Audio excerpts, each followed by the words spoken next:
Hello everyone.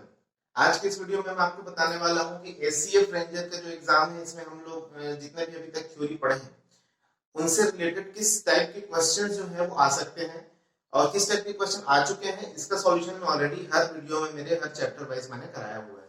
तो अभी सिर्फ ये वीडियो मैंने डाला है आपकी प्रैक्टिस के लिए कि कोई ऐसा क्वेश्चन आ गया जो रिलेटेड हो या हूबहू सेम क्वेश्चन भी आ सकता है। इट्स अप टू यू, है ना, टू योर लक। तो अगर ऐसा हुआ तो ये बहुत अच्छी बात है, लेकिन उससे मिलता जुलता क्वेश्चन आने की तो पूरी संभावना है। तो ये पूरा का पूरा लेक्चर देखिए, इसमें जितने भी क्वेश्चन मैं आपको सॉल्व कराऊंगा आप उसको कॉपी में नोट डाउन कीजिए, आप उसको सॉल्व करके देखिए और आपको क्लियर समझ में आ जाएगा कि किस टाइप के क्वेश्चन आने वाले हैं और हमको उन्हें कैसे सॉल्व करना है। ठीक है, जब आप उनको सॉल्व करना सीख गए तो ऑब्वियसली आपसे एक भी क्वेश्चन नहीं छूटेगा, है ना। तो अभी हम लोग स्टार्ट करते हैं। तो क्वेश्चन हर बार जो है आपको स्क्रीन में डिस्प्ले होगा। तो अभी मैं आप स्टार्ट करता हूं। जैसे कि फर्स्ट क्वेश्चन जो है वो लिखा है, देखेंगे आप क्वेश्चन लिखा हुआ है the equilibrium concentration of x y and yx2। तो इसका जो रिएक्शन लिखा है वो क्या लिखा है 2x प्लस y और ये इक्विलिब्रियम का साइन दिया है और ये x, ये गैस लिखा है, ये भी गैस है और ये भी गैस है। आपको साफ दिख रहा होगा कि ये इक्विलिब्रियम का क्वेश्चन है। अब इसमें इन्होंने क्या दे दिया है कि इनका जो कंसंट्रेशन है वो क्या दिया हुआ है 4, 2 and 2 respectively for the equilibrium the value of Kc। तो मैंने बताया था कि जब इक्विलिब्रियम कांस्टेंट निकालना होता है तो हमको क्या करना होता है Kc। तो Kc में product side upon reactant side, product में क्या है yx, तो concentration of yx upon reactant में क्या है x, x का स्क्वायर हो जाएगा क्योंकि x के सामने 2 है इनटू y। इस तरीके से हमको करना है सॉल्व। फिर क्या करना होगा आगे, yx की वैल्यू, सबकी वैल्यू दे रखी है इक्विलिब्रियम की कंसंट्रेशन। इसमें उन्होंने x का दिया है कितना 4, इसका दिया है 2 और इसका दिया है 2, तो yx की जगह हम रख देंगे 2, ये हो जाएगा 4 का स्क्वायर और इनटू क्या हो जाएगा ये 2। तो ये आंसर कितना होगा 2 2 कैंसिल, ये हो जाएगा 1/16। तो आंसर जो है 1/16 होगा। तो 1/16 आप इसको निकाल लीजिए कि कितना आंसर होता है 0.0625। तो आप देख लीजिए कौन सा ऑप्शन आपको मैच कर रहा है ना। तो ठीक इसी तरीके से आपका 1 टाइम 0 आया है तो ये आपका बी ऑप्शन जो है इसका आंसर होगा, है ना। इसी तरीके से हमको और भी क्वेश्चंस करने हैं। तो अभी हम देखते हैं अगला। तो अगला क्वेश्चन देखेंगे Kp divided by Kc for the gaseous reaction. लिखा हुआ है गैसियस रिएक्शन, देखेंगे 3 इक्वेशन लिखे गए हैं। इसके लिए पूछा है कि Kp बाय Kc जो है इनके लिए क्या होगा रेस्पेक्टिवली। तो Kp का फॉर्मूला क्या होता है Kp equals to Kc RT to the power del n।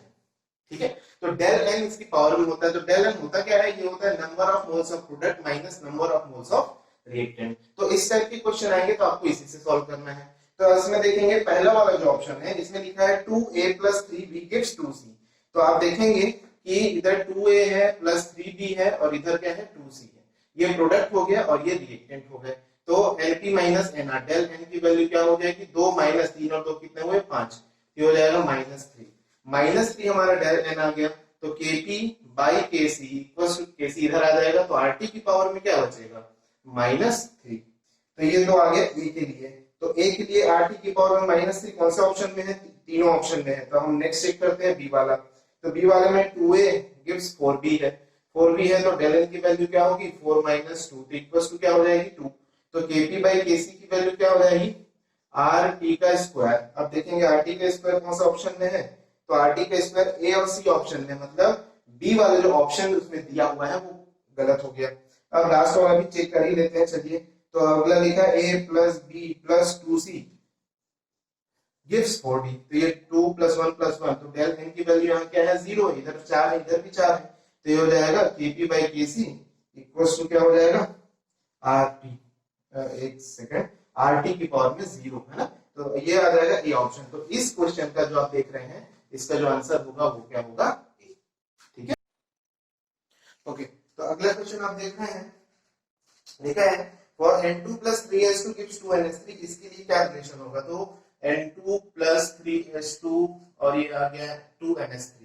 तो इसके लिए आपको बस डेल n निकालना है। तो डेल n क्या होगा, राइट हैंड साइड में 2 है, -3 + 1 ये कितना है 4, ये हो गया -2। तो ये हो जाएगा Kp = Kc Rt की पावर में -2। अब ऐसा ऑप्शन देख लीजिए इसमें से कौन सी है, तो सी ऑप्शन। तो इस क्वेश्चन को जो आंसर होगा वो क्या होगा सी ऑप्शन। ठीक है, नेक्स्ट क्वेश्चन आप देखेंगे, इसमें लिखा है in the reaction C2H4 gas लिखा हुआ है। C2H4 जो है वो गैस है और प्लस H2 ये भी गैस दिया हुआ है, और ये बनाना है C2H6 और ये भी गैसियस रिएक्शन है। और इसके लिए पूछा equilibrium constant can be expressed in units of, तो इक्विलिब्रियम कांस्टेंट क्या होगा इसके लिए, तो Kc इक्वल्स टू क्या होगा, concentration of C2H6 divided by C2H4 का कंसंट्रेशन, और क्या हो जाएगा ये H2 का कंसंट्रेशन। अब ये टर्म्स क्या दिए हैं, मोल पर लीटर, तो आप लिख सकते हो यहाँ इसकी यूनिट क्या होगी, मोल पर लीटर अपॉन मोल पर लीटर इनटू मोल पर लीटर, सभी की यूनिट, हर एक इंडिविजुअल का कंसंट्रेशन मोल पर लीटर में होगा, एक बार ये कैंसिल हो जाएगा, ये हो गया 1 बाई मोल पर लीटर, तो 1 बाई मोल पर लीटर को क्या लिख सकते हो, लीटर पर मोल, तो इसमें जो ऑप्शन आना चाहिए लीटर पर मोल, सी ऑप्शन, इस क्वेश्चन का आंसर भी क्या होगा, सी ऑप्शन। ठीक है, इसके बाद जो है अगला क्वेश्चन आप देखेंगे, इक्विलिब्रियम कांस्टेंट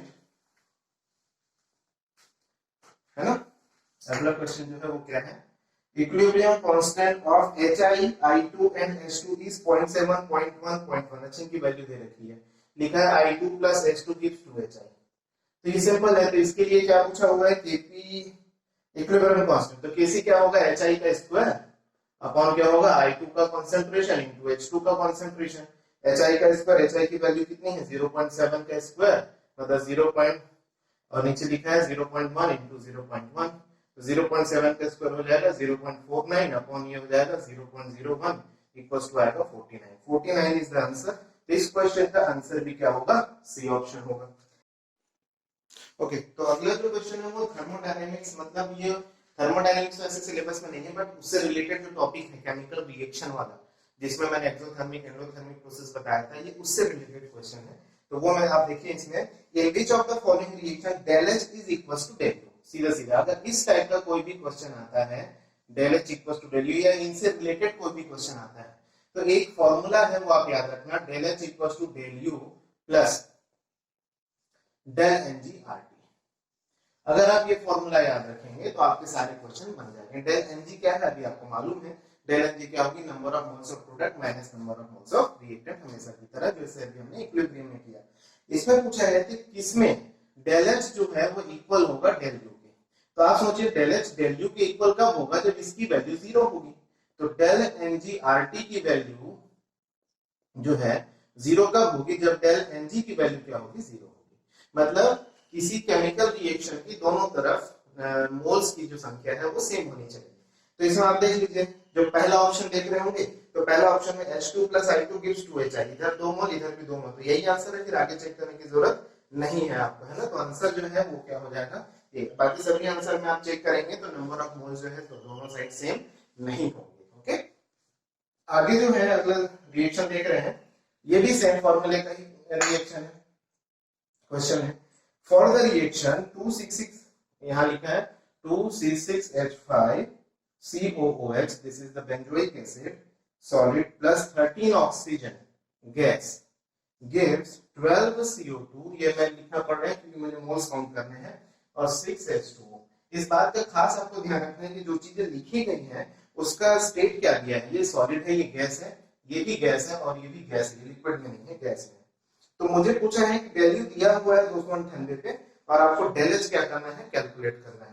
तो सिंपल है, फॉर्मूला बता दे रहा हूं, आप खुद सॉल्व कर लीजिएगा, फॉर्मूला पता है, del H equals to del U plus del NgRT, ये वही फॉर्मूला है। अगेन आपको क्या पूछा हुआ है, इसमें del H पूछा है, तो del H निकालना है, del U दिया है -772.7। ध्यान रखना जब इस टाइप के क्वेश्चन को जब भी सॉल्व करोगे तो जो किलो जूल में दिया है उसको जूल में कन्वर्ट कर लेंगे, तो इनटू 10⁻³ जूल पर मोल कर दीजिएगा, प्लस del Ng की वैल्यू देखेंगे, ये हो गया 12, ये हो गया 6, 18 और ये हो गया 13, तो del Ng जो है अपन साइड में निकाल लेते हैं, del Ng की वैल्यू क्या हो जाएगी 18 माइनस, इसको क्यों नहीं लिया क्योंकि सॉलिड है, ध्यान रखेंगे सॉलिड को नहीं लेते हैं, गैस को नहीं लेना है, क्योंकि G का मतलब गैस है, तो 18 में से 13 के कितना हो गया 5, तो del Ng की वैल्यू क्या हो जाएगी 5, तो del H हमारा कैलकुलेट हो जाएगा, अच्छा प्लस del Ng क्या हुआ है 5 इंटू R की वैल्यू कितनी होती है 8.314 और टेम्परेचर दिया हुआ है कितना 298,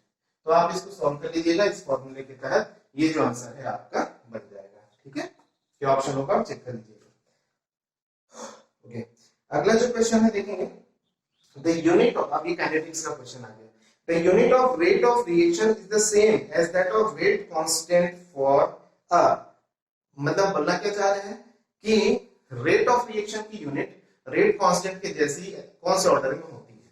तो मैंने आपको बताया था कि रेट होता है जब भी लिखा जाता है वो के, और यहाँ पर हम लिखते हैं रिएक्टेंट का कॉन्सेंट्रेशन और उसकी पावर में लगा देते हैं, ये होता है ऑर्डर। और जब हम यूनिट की बात करते हैं तो जो यूनिट रेट की है वही यूनिट के की तब होगी जब ये पूरा टर्म यहाँ नहीं होगा। और ये कब नहीं होगा? जब एन की वैल्यू क्या होगी? 0।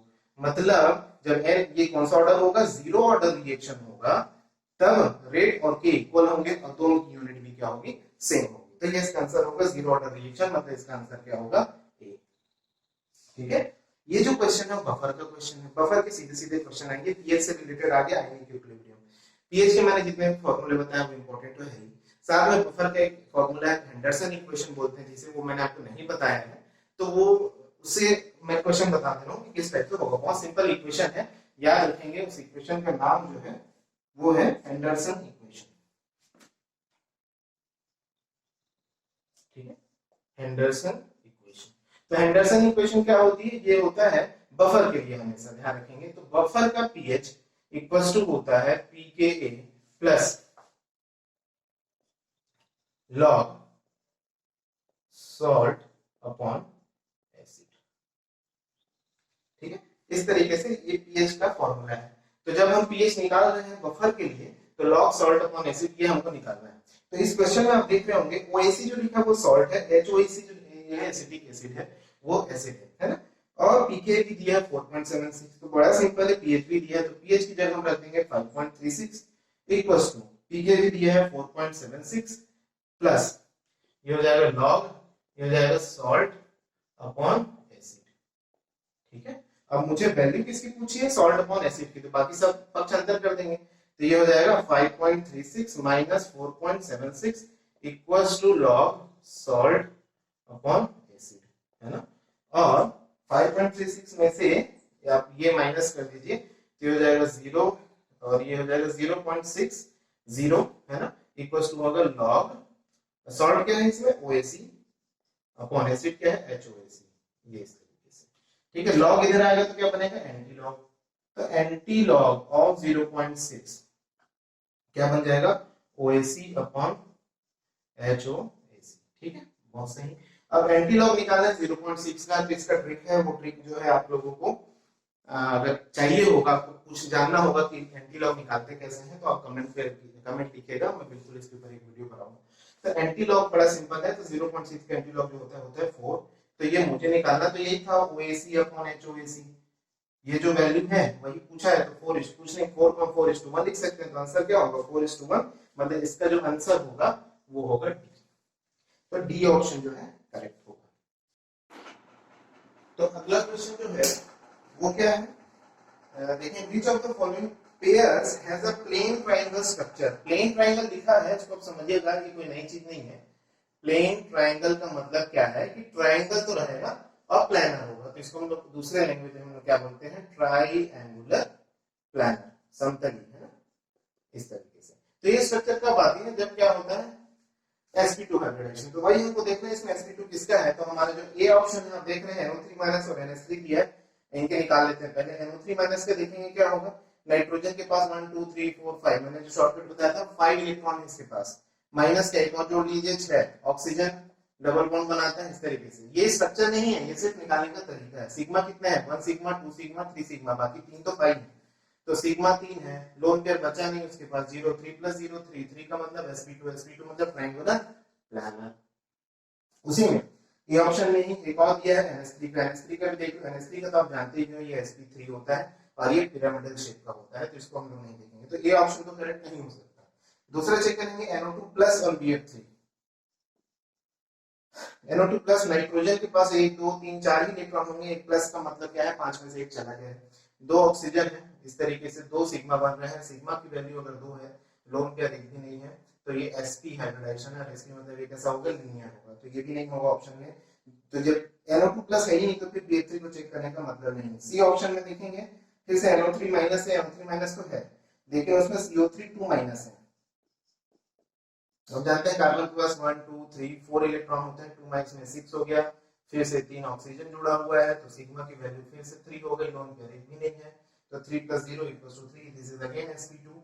तो सी ऑप्शन में आप देखेंगे NO3 माइनस और CO3 2 माइनस दोनों के दोनों क्या है, sp2 हाइब्रिडाइज्ड है और दोनों के दोनों triangular planar which is plane triangle है, तो इसका मतलब इसका आंसर जो होगा वो सी ऑप्शन होगा। और फोर्थ में तो आप देखेंगे HCO3 लिया, इसका निकालेंगे तो वो ट्रायंगुलर प्लानर नहीं आएगा, ठीक है।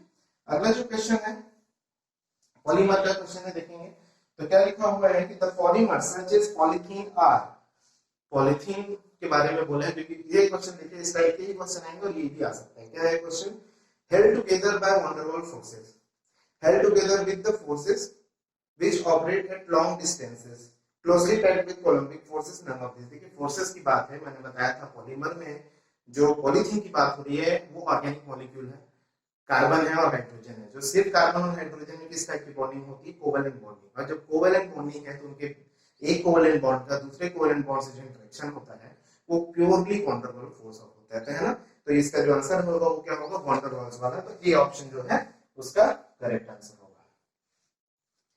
अगला क्वेश्चन है in which of the following reaction del H is equals to del U, same question है, ठीक है।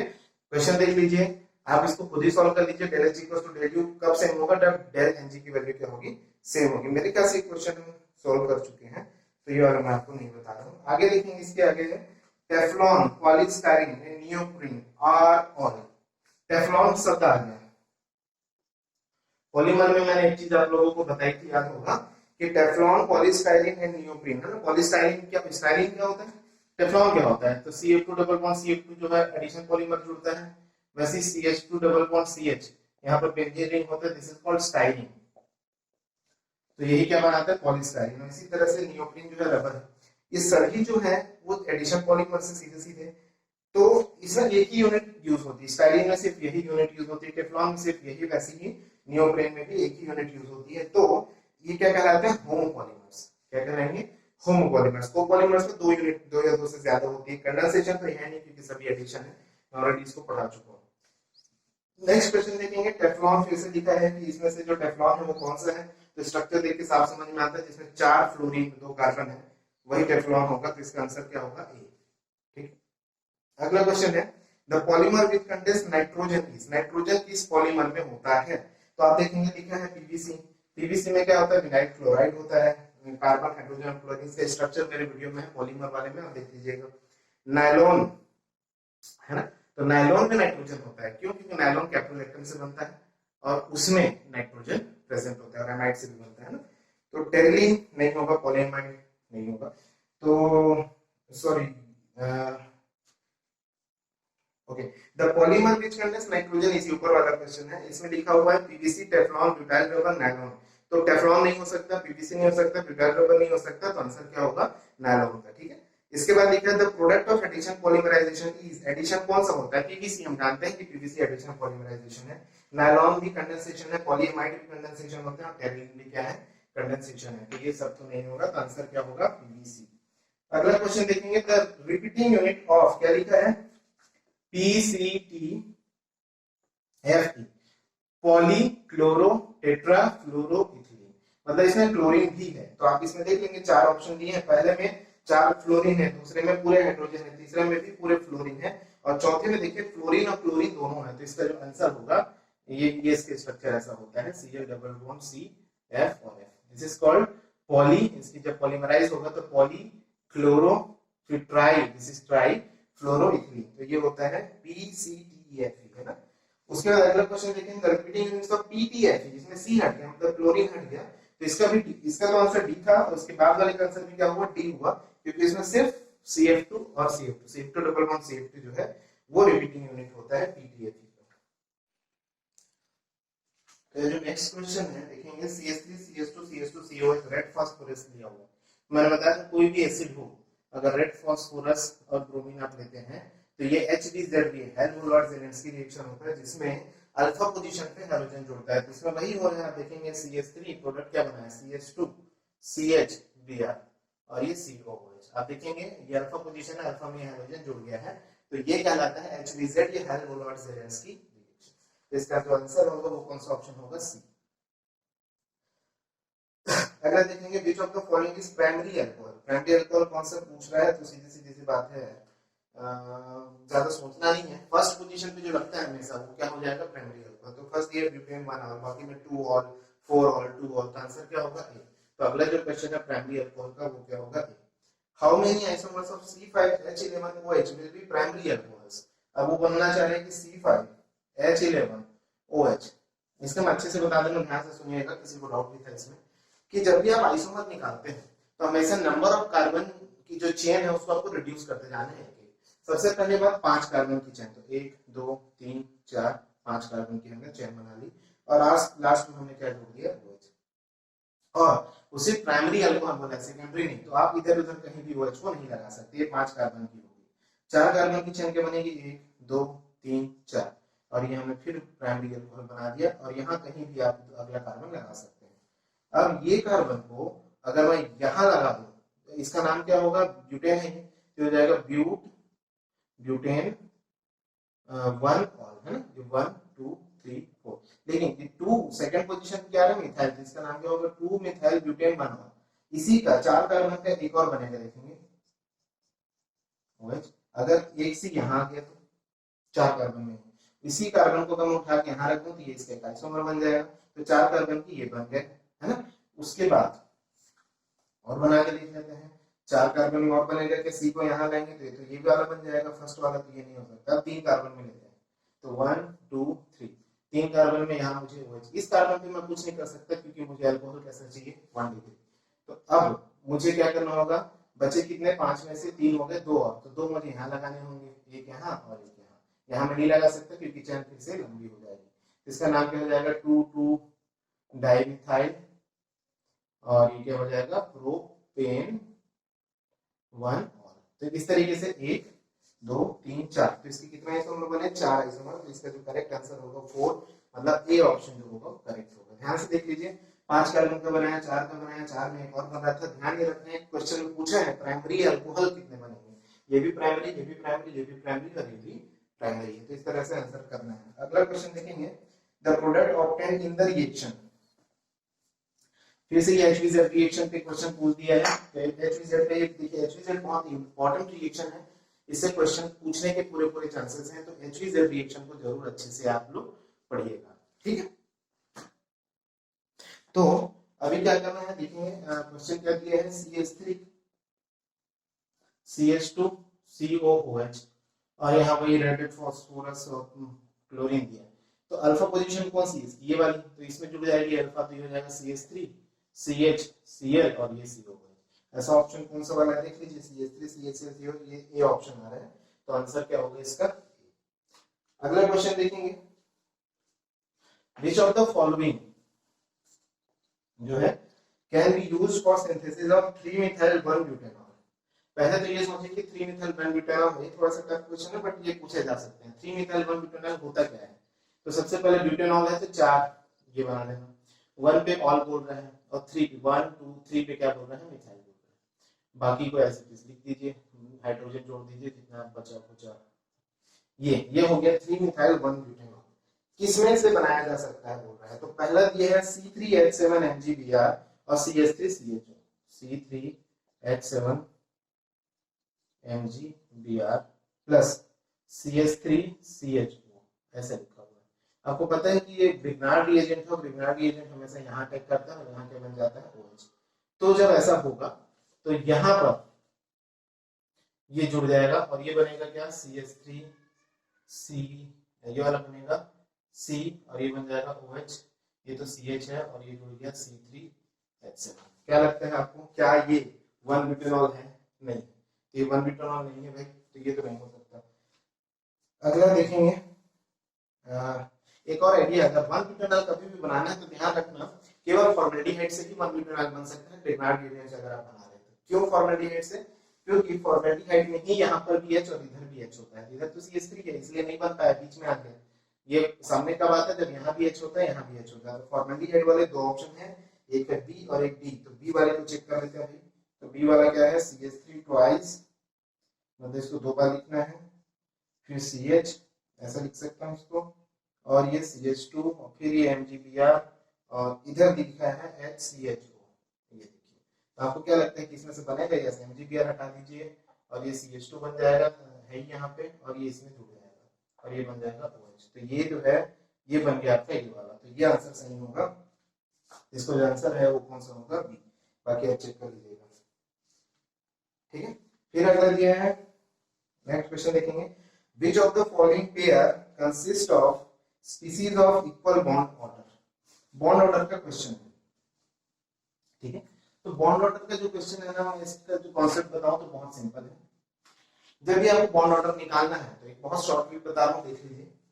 हमेशा याद रखेंगे 14 14 इलेक्ट्रॉन जब होता है तो बॉन्ड ऑर्डर की वैल्यू क्या होती है? 3, ठीक है। अब 14 से 15 हुआ, 16 हुआ, 17 हुआ, 18 हुआ, 19 हुआ, 20, ऐसे जब इलेक्ट्रॉन बढ़ेंगे तो बॉन्ड ऑर्डर की वैल्यू 0.5 कम होती जाती है। इसकी बॉन्ड ऑर्डर क्या हो जाएगी? इसको याद रखिए 2.5, इसका फिर क्या हो गया 2.0, इसका क्या हो जाएगा 1.5, इसका क्या हो जाएगा 1.0, इसका क्या होगा 0.5 और इसका क्या होगा 0। उल्टा चलिए 13, 12, 11, 10, 9, 8, फिर ये फिर से कम होना शुरू होगा 2.5, 2.0, 1.5, 1.0, 0.5 और ये क्या हो जाएगा 0।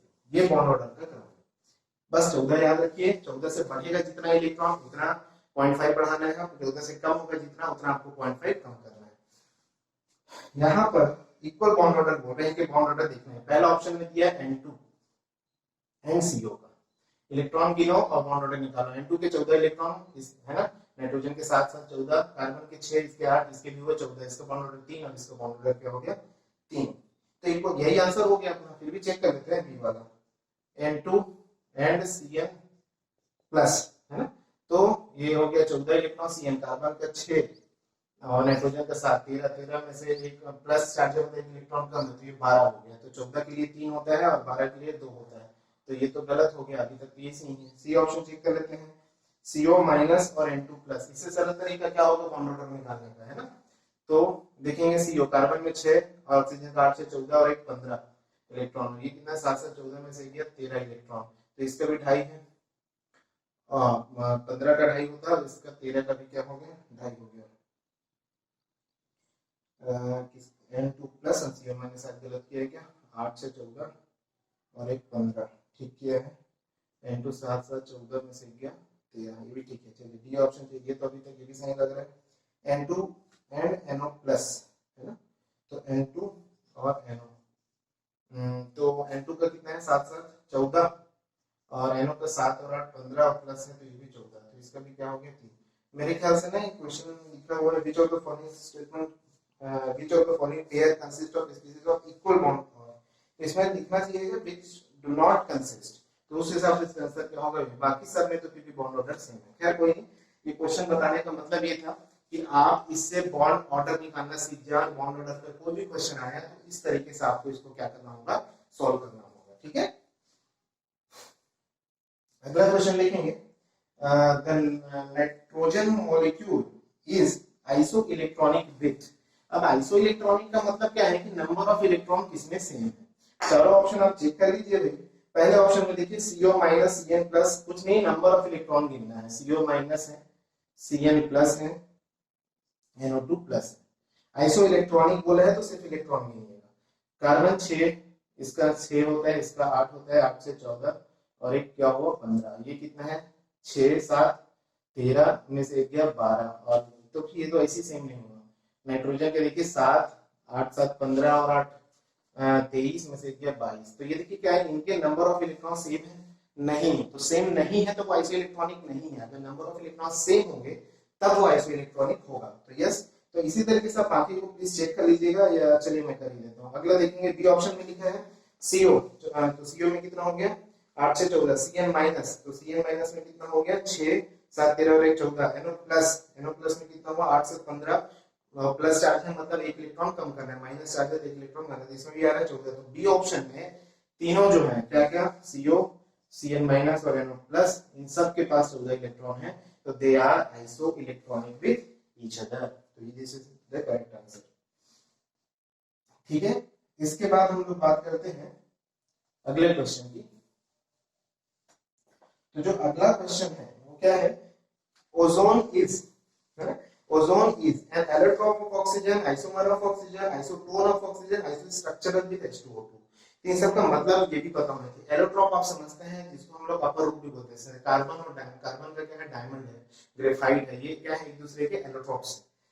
आइसोमर तो आप जानते हैं आइसोमर क्या होता है, बट आइसोमर है ही नहीं ओजोन और ऑक्सीजन की। ओजोन में 2 ऑक्सीजन एटम है और ओजोन में 3 है और ऑक्सीजन में 2 है ना। आइसोटोन, आइसोटोन मींस इसमें बोलना चाहिए आइसोटोन वो होता है जिसमें न्यूट्रॉन की संख्या सेम होती है, बट यहाँ ऐसा कोई सिनेरियो है नहीं क्योंकि 3 अलग अलग 3 एटम है, उसमें एक में 2 है। आइसोस्ट्रक्चरल विद H2O2 मतलब H2O2 की जैसी संरचना होगी बोल रहा है ओजोन का, पॉसिबल नहीं है क्योंकि ओजोन में 3 एटम्स है, इसमें 4 एटम्स है, स्ट्रक्चर के अलग अलग होते हैं। ओजोन का प्लैनेट होता है और इसका बुक लाइक स्ट्रक्चर। तो आंसर जो होगा वो होगा ए ऑप्शन, ओजोन के लिए एलोट्रॉप आएगा। हां सर इसकी अगला लिखा है ortho and para hydrogen differ in.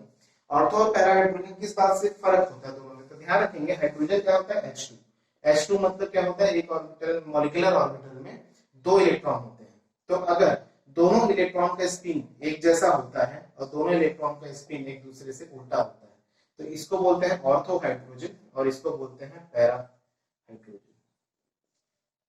ठीक है, तो ऑर्थो और पैरा हाइड्रोजन किस बात पे डिफर कर रहे हैं, इलेक्ट्रॉन की स्पिन नहीं, न्यूक्लियस की स्पिन। ये जो स्पिन की मैं बात कर रहा हूं ये न्यूक्लियर स्पिन है, न्यूक्लियर मतलब प्रोटॉन की स्पिन की बात कर रहे हैं। तो दोनों में किस बात का डिफरेंस आया, प्रोटॉन की स्पिन की। तो इसको आप बात कर सकते हैं, ऑप्शन क्या होगा इसका सी। ठीक है, नेक्स्ट क्वेश्चन देखेंगे, the ozone the central oxygen atom uses. तो ओजोन में किस टाइप का स्ट्रक्चर होता है, ओजोन का स्ट्रक्चर मैंने बताया भी था आपको, O3 में सेंट्रल एटम तो ऑक्सीजन है, तो ऑक्सीजन के पास 6 इलेक्ट्रॉन होते हैं और इसको 2 ऑक्सीजन से अटैच होना है, तो 2 ऑक्सीजन के साथ सपोज इस तरीके से अटैच हो रहा है तो एक लोन पेयर बच रहा है, 2 सिग्मा है, सिग्मा 2 है, एक लोन पेयर है, तो 2 प्लस 1 कितना होता है 3, 3 के लिए कौन सा हाइब्रिडाइजेशन होता है sp2। तो आंसर क्या होगा, देखिए फर्स्ट में sp2, सेकंड में sp, थर्ड में sp3, फोर्थ में pdz2 लिखा है, तो आंसर क्या होगा sp2 ऑर्बिटल ए ऑप्शन। ठीक है, उसका लिखा है the structure of ozone involves. तो स्ट्रक्चर ऑफ ओजोन क्या होगा इस तरीके से, है ना, ये ओजोन का स्ट्रक्चर है। तो इसमें ये पाई इलेक्ट्रॉन इस तरह से रोटेट होता रहता है 3 ऑक्सीजन के बीच में। तो स्ट्रक्चर ऑफ ओजोन में क्या होगा, ये होगा डीलोकलाइज्ड 3 सेंटर पाई बॉन्डिंग। ये पाई बॉन्डिंग है और 3 सेंटर है और इलेक्ट्रॉन जो है डीलोकलाइज्ड है, जिसको बोलते हैं डीलोकलाइज्ड 3 सेंटर पाई बॉन्डिंग, जिसका आंसर होगा डी। ओके, अगला जो क्वेश्चन है लिखा हुआ है which of the following mixture is known as Fenton reagent. ये मैं क्वेश्चन इसलिए बता दूं क्योंकि ऑक्सीजन से रिलेटेड है, ये ऑक्सीजन चैप्टर में आता है H2O2 हाइड्रोजन पेरोक्साइड, और ये उससे रिलेटेड क्वेश्चन है। तो फेंटॉन रिएजेंट क्या होता है, ये मैंने आप लोग को L1 वाले चैप्टर में बताया था कि फेंटॉन रिएजेंट से हम कैसे रिडक्शन कराते हैं। फेंटॉन रिएजेंट होता क्या है, तो वही आपका बी ऑप्शन है FeSO4 एंड H2O2, इनका जो मिक्सचर है उसको हम लोग क्या बोलते हैं, फेंटॉन रिएजेंट। अगला क्वेश्चन है which of the following is true structure of H2O2। तो इस क्वेश्चन में देखेंगे H2O2 का स्ट्रक्चर। आप जब बुक खोलते हैं, बुक ओपन करते हैं इस तरीके से, तो जब बुक ओपन करेंगे तो वो बुक में एक छोर पे हाइड्रोजन और दूसरे छोर पे हाइड्रोजन, और ये जो ऐसा एज आता है ना बुक ओपन करने पे, वो जो एज है वहां पर रहता है ऑक्सीजन। तो एक्चुअल में इनकी जो स्ट्रक्चर है वैसी होती है, ऑक्सीजन ऑक्सीजन, एक ये बुक का एक कोना ओपन करने के बाद ये दूसरा कोना, तो ये होता है बुक लाइक स्ट्रक्चर बोलते हैं इसको। तो this is the structure of ozone. तो सॉरी हाइड्रोजन पेरोक्साइड, तो option is C, C option है जो उसका करेक्ट आंसर होगा।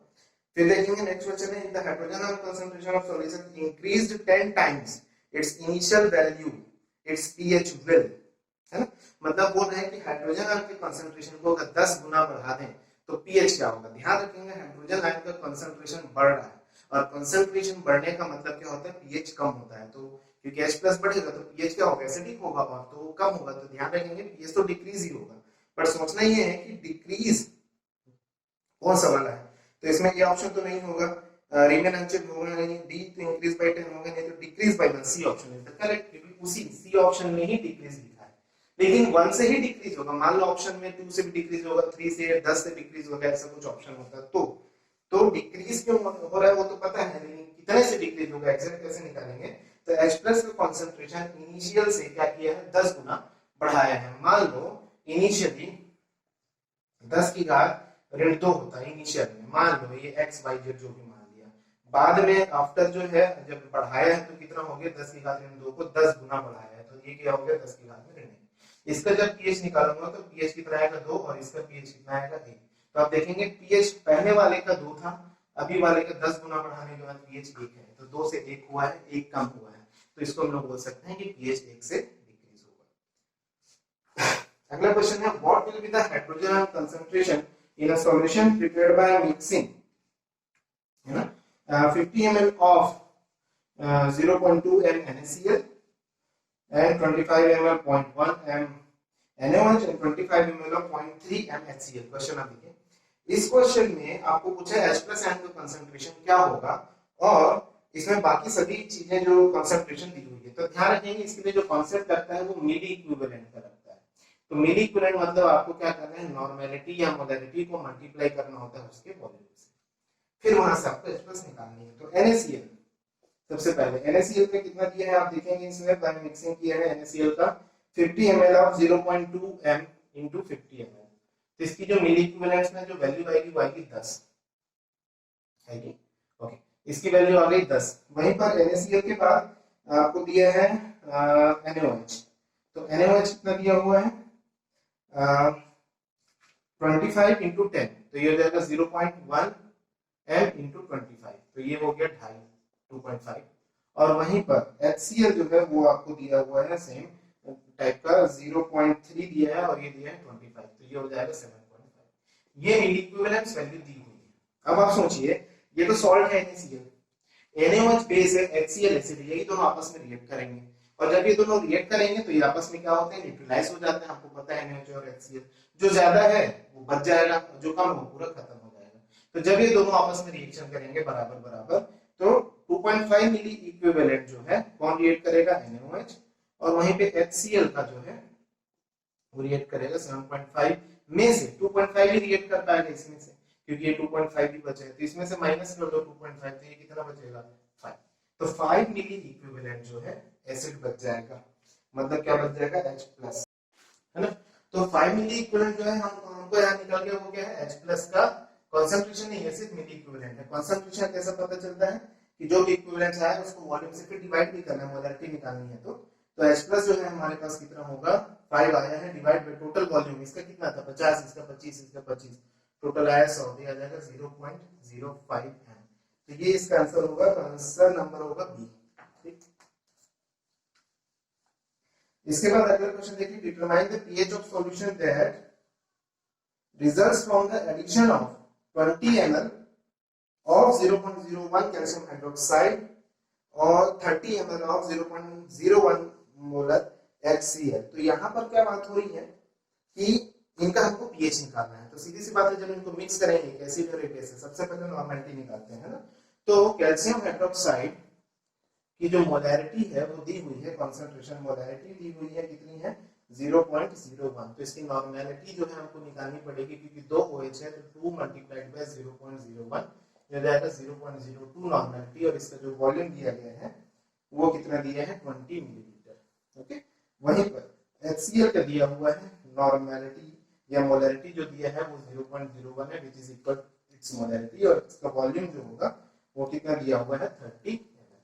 अब हमारे पास फॉर्मूला क्या है इनको निकालने के लिए, तो आपको पता है एक एसिड और एक बेस है, तो एसिड बेस का रिएक्शन होता है, तो हमको जब भी pH या H+ निकालना होता है या pH निकालना होता है, तो पहले हमको क्या करना होगा, इन दोनों का N और V को मल्टीप्लाई करेंगे, तो इसका 20 है और ये 0.2, तो ये क्या देगा 0.02 इनटू ये हो जाएगा 20, तो आप इसको मल्टीप्लाई कर दीजिए, तो मल्टीप्लाई करेंगे तो हो जाएगा 40/100, मतलब ये हो जाएगा 0.4। वहीं भी इसको मल्टीप्लाई करेंगे तो ये हो जाएगा 30/100, मतलब ये आ जाएगा 0.3। ठीक है, तो यह है 0.3 और आप देख रहे हैं 0.4 मिली इक्विवेलेंट किसका है, कैल्शियम हाइड्रोक्साइड, जो कि बेस है वो ज्यादा है, तो कैल्शियम हाइड्रोक्साइड का जो कंसंट्रेशन होगा वो कितना है 0.4 माइनस 0.3, ये करना पड़ेगा, तो डिवाइडेड बाय क्या हो जाएगा 20 + 30, वॉल्यूम जो है वो क्या हो जाएगी 50, 20 + 30, तो ये आ जाएगा 0.1 डिवाइडेड बाय 50। ओके, तो इस तरीके से ये हमारा क्या निकल गया, कैल्शियम हाइड्रोक्साइड का कंसंट्रेशन, मतलब बेस का कंसंट्रेशन। क्यों निकला बेस का, क्योंकि बेस ज्यादा था, ये इसको न्यूट्रलाइज किया, तो न्यूट्रलाइज किया तो 0.1 बचेगा, टोटल वॉल्यूम 20 और 30 कितने हुए 50 ml, तो 0.1/50, या इसको आप लिख सकते हो 1/500, ये अभी है OH माइनस का कॉन्सेंट्रेशन। तो यहां से क्या निकलेगा POH। POH क्या होता है माइनस लॉग ऑफ, है ना, OH माइनस का कॉन्सेंट्रेशन, या इसको हम क्या लिख सकते हैं लॉग 1 बाई OH माइनस का कॉन्सेंट्रेशन। तो लॉग 1 बाई OH माइनस का कॉन्सेंट्रेशन कितना है 1 बाई 500। तो क्या मैं इसको लिख सकता हूं लॉग 500, और लॉग 5 की वैल्यू कितनी होती है 0.699, और दो जीरो यहां लगा मध्य हो जाएगा 2.699। This is the POH। तो pH क्या होगा 14 में से माइनस कर देंगे, तो 14 माइनस 2.699, तो इसमें से आप माइनस कर देंगे तो ये हो जाएगा 11.301। तो 11.301 इसका आंसर होगा। आंसर क्या होगा ए। इस तरीके से सॉल्व करते हैं पीएच वाला क्वेश्चन। इतना टफ पूछना तो नहीं चाहिए, बट अगर पूछ दिया तो आपको ऐसे सॉल्व करना है, ठीक है। ओके, उसके बाद अगला क्वेश्चन देखेंगे, the unit of rate constant depends upon the, किसके ऊपर unit of rate constant depend करता है, temperature of the reaction, activation energy, molecularity and order. Obviously order पे रेट कांस्टेंट की यूनिट, क्योंकि रेट की यूनिट फिक्स है मोल पर लीटर पर सेकंड, तो कंसंट्रेशन की के ऊपर ऑर्डर का आपको पता है एन रहता है उसके पावर में, ऑर्डर जो होगी वही डिसाइड करेगी क्या के की जो यूनिट है, तो इसका डी ऑप्शन होगा, ठीक है। इसके बाद जो है आप देखेंगे क्वेश्चन लिखा हुआ है कि the decomposition of nitrogen pentoxide, है ना, रिप्रेजेंटेड एज N2O5, और ये सारी चीजें यहां हुई है। अब इसको रिप्रेजेंट किया गया है किस तरीके से कि N2O5 गैस जो है वो 2NO2 gas plus half O2, ये इस तरह से इसको रिप्रेजेंट करते हैं बोल रहे हैं। तो इसका रेट ऑफ रिएक्शन को कैसे रिप्रेजेंट करेंगे, तो रेट रिएक्शन, रेट को रिप्रेजेंट करने का तरीका मैंने आपको बता दिया, रिएक्टेंट या प्रोडक्ट, रिएक्टेंट माइनस में प्रोडक्ट प्लस में, तो हम कैसे लिखते हैं d/dt लिखते ही हैं। कंसंट्रेशन आप क्या लिखेंगे N2O5, इसके सामने कुछ नहीं है तो 1 है ना, प्लस साइन रहेगा, इक्वल्स टू क्या होगा, देखिए यहाँ पे 2 है तो ये हो जाएगा 1/2, लिखने का यही तरीका मैंने आपको बताया था। 1/dt यहाँ माइनस क्यों होगा, क्योंकि ये जो है सॉरी ये माइनस होगा और ये प्लस में रहेगा क्योंकि प्रोडक्ट है और ये रिएक्टेंट है तो माइनस है, और ये हो जाएगा NO2 का कंसंट्रेशन। वहीं पर ये क्या हो जाएगा 1/1/2, दैट मींस 1/1/2, इसको हम क्या लिख सकते हैं 2 लिख सकते हैं, तो हो जाएगा 2d/dt और कंसंट्रेशन ऑफ ऑक्सीजन। ये इक्वेशन है, तो ये इक्वेशन आप मैच कर लीजिए कि कहां लिखा हुआ है, और मेरे ख्याल से ये जो लिखा हुआ है ये सी ऑप्शन है, तो आंसर जो होगा वो क्या होगा सी, ठीक है। उसके बाद देखेंगे among the following which is the strongest acid, तो स्ट्रॉन्गेस्ट एसिड कौन सा है, तो स्ट्रॉन्गेस्ट एसिड जानने के लिए करना क्या है, इसमें देखिए फ्लोरीन जुड़ा हुआ है। आप चारों ऑप्शन को ध्यान से देखिए, CH3 CHOH, पास में फ्लोरीन है, बाद में फिर बाद में फ्लोरीन है, तो उसके बाद क्लोरीन है। तो चारों ऑप्शन में देखेंगे जो फ्लोरीन है वो क्या है इलेक्ट्रोनेगेटिव है, क्लोरीन भी इलेक्ट्रोनेगेटिव है। तो जो इलेक्ट्रोनेगेटिव होते हैं वो ज्यादा पावर के साथ क्या करते हैं इलेक्ट्रॉन को खींचते हैं, और जो एसिड या अल्कोहल है उनको ज्यादा एसिडिक बनाते हैं, सिंपल माइनस आई इफेक्ट वाले, इसको हम लोग बोलते हैं माइनस आई। तो इसमें आप देखेंगे फ्लोरीन जो है वो ज्यादा इफेक्ट डालेगा, पहली बात तो डी और सी ऑप्शन तो नहीं होंगे, या तो ए होगा या तो बी होगा। लेकिन इसमें आप देखेंगे ए ऑप्शन में फ्लोरीन जो है OH के बहुत पास है, जबकि बी ऑप्शन में फ्लोरीन OH से दूर है। तो भाई जो इलेक्ट्रॉन खींचने वाला है जब वो OH के पास होगा तो बहुत ज्यादा फोर्स के साथ खींचेगा, और दूर होगा तो कम फोर्स के साथ खींचेगा, तो ज्यादा फोर्स के साथ खींचेगा तो एसिडिटी क्या होगी उसकी बढ़ेगी। तो ऑब्वियसली इसका आंसर जो होगा वो कौन सा होगा माइनस आई इफेक्ट की वजह से, ठीक है। उसके बाद जो क्वेश्चन दिए देखेंगे which of the following is not an acid base conjugate pair, ये ब्रॉन्स्टेड-लॉरी का कांसेप्ट है, मैंने बताया था। इसमें हमेशा 1 H+ से जो डिफर करते हैं they are conjugate acid base pair. तो देखिए ये ऑप्शन जो दिया है C6H5COOH और COO-, एक H का डिफरेंस है दोनों के बीच में एक हाइड्रोजन का, तो ये कॉन्जुगेट एसिड बेस पेयर है। अगला देखेंगे H3O+ और OH-, H3O+ में से एक हाइड्रोजन हटाओगे तो वो बनता है H2O ना कि OH-, तो ये दो हाइड्रोजन का डिफरेंस है, तो ये नहीं हो सकता। तीसरा CH3NH3+ और CH3NH2, एक हाइड्रोजन का डिफरेंस, HS- और S2- में भी एक हाइड्रोजन का डिफरेंस। तो बाकी A, C और D में जो है वो सभी कॉन्जुगेट एसिड बेस पेयर हैं, बट B वाला जो है वो कॉन्जुगेट एसिड बेस पेयर नहीं है, तो इसका जो आंसर होगा वो क्या होगा B। अगला क्वेश्चन देखेंगे the conjugate acid of HPO3 2- ion is, तो HPO3 2- ion का कॉन्जुगेट एसिड क्या होगा HPO3 2-, इसका कॉन्जुगेट एसिड मतलब इसको क्या सपोज कर रहे हैं बेस, तो एसिड जो H प्लस देता है तो बेस बनता है, लेकिन बेस जब H प्लस लेता है तो एसिड बनता है। जब ये H प्लस लेगा तो क्या बनेगा, एक H प्लस इसमें जोड़ दो, ये बनेगा H2PO3 माइनस। अब H2PO3 माइनस जो है इसका बी ऑप्शन आएगा, तो बी ऑप्शन जो है इसका करेक्ट होगा। ठीक है, तो इस तरीके से आपको सारे क्वेश्चन मैंने अभी करा दिए हैं, और भी क्वेश्चन है जो अगले पार्ट में मैं आपको कराऊंगा। अगर आपको जरूरत हुई इसमें जो भी डाउट होगा आप कमेंट में लिखिए, या फिर आप व्हाट्सएप ग्रुप ज्वाइन कीजिए और वहां आप अपने डाउट्स मुझसे पूछ सकते हैं, वहां मैं आपके डाउट्स क्लियर कर दूंगा। Thank you.